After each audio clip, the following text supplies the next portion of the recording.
కళ్ళ కింద మచ్చలు చాలామంది కొంచెం నిద్ర తక్కువగా ఉన్న వాళ్ళకి, లేదా సన్ ఎక్స్‌పోజర్ ఎండలో తిరిగే వాళ్ళకి, ఏమీ లేకుండా ఏజింగ్‌లోనే తొందరగా మన ఫేస్‌లో వాల్యూమ్ చేంజెస్ అయిపోతుంటే కూడా కళ్ళ కింద వెనకాల గుంటల్లా పడడం గానీ, లేదా కొంతమంది కళ్ళ కింద క్యారీ బ్యాగ్స్ లాగా రావడం ఇట్లాంటివి అబ్జర్వ్ చేస్తూ ఉంటాం.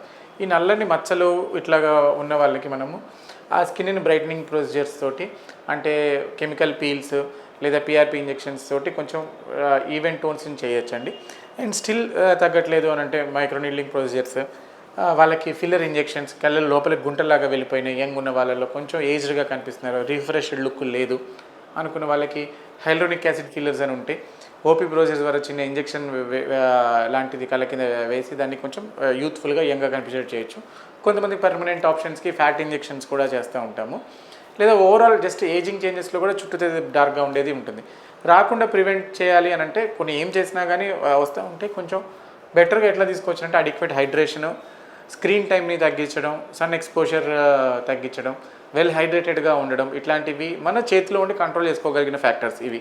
ఇవి ఏమి లేకుండా కూడా కొన్ని ఫ్యాక్టర్స్ వల్ల చాలా కారణాల వల్ల కూడా రావచ్చు. ఇవి ఇందాక చెప్పిన 4, 5 కారణాలు మన కంట్రోలబుల్గా ఉన్నవి. ఇవన్నీ పాటిస్తే అట్లీస్ట్ మన చేతులారా మనం చేసుకోకుండా ఉండేవి ఉంటాయి. చాలామందికి జస్ట్ కలర్ వాటికి ఇంప్రూవ్మెంట్కి small just creams and chemical peels ఈ ప్రొసెస్ తోటి చాలామందికి ఇంప్రూవ్మెంట్ ఉంటుంది.